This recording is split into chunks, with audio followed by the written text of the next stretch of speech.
നമസ്കാരം. ഇൻഫർമേഷൻ മീഡിയയുടെ പുതിയൊരു വീഡിയോസിലേക്ക് എല്ലാ കൂട്ടുകാർക്കും ഒരിക്കൽ കൂടി സ്വാഗതം. റേഷൻ കടയും റേഷൻ കാർഡുമായി ബന്ധപ്പെട്ട കാര്യങ്ങളെക്കുറിച്ചാണ് നോക്കാൻ പോകുന്നത്. നമ്മുടെ നാട്ടിലെ റേഷൻ സമ്പ്രദായം അടിമുടി മാറ്റങ്ങൾക്ക് വിധേയമായി കൊണ്ടിരിക്കുകയാണ്. നമ്മൾ സാധാരണഗതിയിൽ വാങ്ങുന്ന ഓരോ മോഡൽ കാർഡിനും ഓരോ രൂപത്തിലുള്ള അരി വാങ്ങി നമ്മൾ വീട്ടിൽ പോകുന്ന സമ്പ്രദായം അടിമുടി മാറുകയാണ്.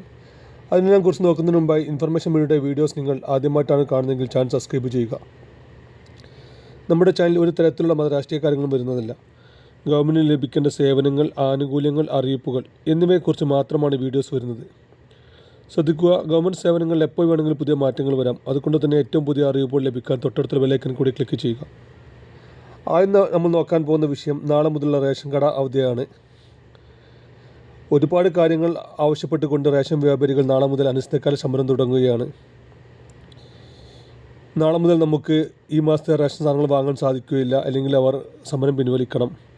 സമരം പിൻവലിക്കാത്ത പക്ഷം ജനുവരി മാസത്തെ സാധനം വാങ്ങാത്ത ആളുകൾക്ക് ഇനി മുതൽ സാധനം വാങ്ങാൻ സാധിക്കുകയില്ല. ചിലപ്പോൾ ഒരാഴ്ചയോ ഒരു മാസമോ നീണ്ടു നിൽക്കുന്ന സമരമായിരിക്കും ഉണ്ടാവുക. ഒരുപാട് കാര്യങ്ങൾ പറഞ്ഞായിരുന്നു അവർ സമരം തുടങ്ങിയത്, അല്ലെങ്കിൽ സമരം പ്രഖ്യാപിച്ചത്. സർക്കാരുമായുള്ള ചർച്ചകൾ പിരിഞ്ഞതിന് ശേഷം അവർ സമരമായി മുമ്പോട്ട് പോകാൻ തീരുമാനിച്ചു. അതുകൊണ്ട് തന്നെ നാളെ കേരളത്തിലെ മുഴുവൻ റേഷൻ കടകളും നാളെ മുതൽ അവധിയായിരിക്കും. എത്ര ദിവസം നീണ്ടു നിൽക്കുമെന്നോ അല്ലെങ്കിൽ എന്താണ് കട തുറക്കുമെന്നോ ഇപ്പോൾ ഔദ്യോഗികമായി ഒരു അറിയിപ്പും അവർ നൽകിയിട്ടില്ല. അനിശ്ചിതകാല സമരമാണ് ഇപ്പോൾ അവർ പ്രഖ്യാപിച്ചത്. അതുപോലെ തന്നെ സർക്കാരിൻ്റെ അല്ലെങ്കിൽ കേന്ദ്ര സർക്കാരിൻ്റെ പുതിയ പദ്ധതിയാണ് നമ്മളെല്ലാവരും മസ്റ്റിംഗ് പൂർത്തിയാക്കിയതാണ്. റേഷൻ കടയിലുള്ള മുഴുവൻ പേരുകളും മസ്റ്റിംഗ് പൂർത്തിയാക്കി.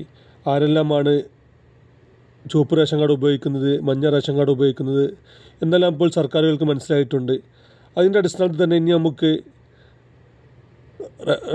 റേഷൻ സബ്സിഡി നേരിട്ട് ജനങ്ങളിലേക്ക് എത്തിക്കുകയാണ്. നമ്മൾ വാങ്ങുന്ന അരി മുഴുവൻ പണവും നമ്മൾ ആദ്യം റേഷൻ കാർഡിൽ നിന്നും വാങ്ങുക. അതിനുശേഷം നമുക്ക് സബ്സിഡിയായി നമ്മുടെ അക്കൗണ്ടിൽ പണം എത്തും. അതല്ലെങ്കിൽ നമ്മുടെ അക്കൗണ്ടിൽ ആദ്യം പണം എത്തിയതിനു ശേഷം നമുക്ക് ഇഷ്ടമുള്ള സ്ഥലത്ത് പോയി നമുക്ക് അരിയും മറ്റു സാധനങ്ങളും വാങ്ങാൻ സാധിക്കും. എന്നിങ്ങനെയുള്ള കാര്യങ്ങളാണ് ഇപ്പോൾ സർക്കാർ ആലോചിക്കുന്നത്, അല്ലെങ്കിൽ സർക്കാരിൻ്റെ പരിഗണനയിലുള്ളത്. സബ്സിഡികൾ നേരിട്ട് ജനങ്ങളിലേക്ക് എത്തിക്കുക എന്നുള്ളത് കേന്ദ്ര സർക്കാരിൻ്റെ മുൻകാല പ്രാബല്യത്തിലുള്ളൊരു പദ്ധതി തന്നെയാണ്. അതിൻ്റെ കൂടുതൽ വിവരങ്ങൾ ഇപ്പോൾ പുറത്തായിട്ടില്ലെങ്കിലും വരും ദിവസങ്ങളിൽ തന്നെ അതിൻ്റെ കൂടുതൽ വിവരങ്ങൾ അറിയാൻ സാധിക്കും. ഏതായാലും വരും ദിവസങ്ങളിൽ തന്നെ നമുക്ക് റേഷൻ സാധനങ്ങൾ വാങ്ങാൻ വളരെ ബുദ്ധിമുട്ടായിരിക്കാം.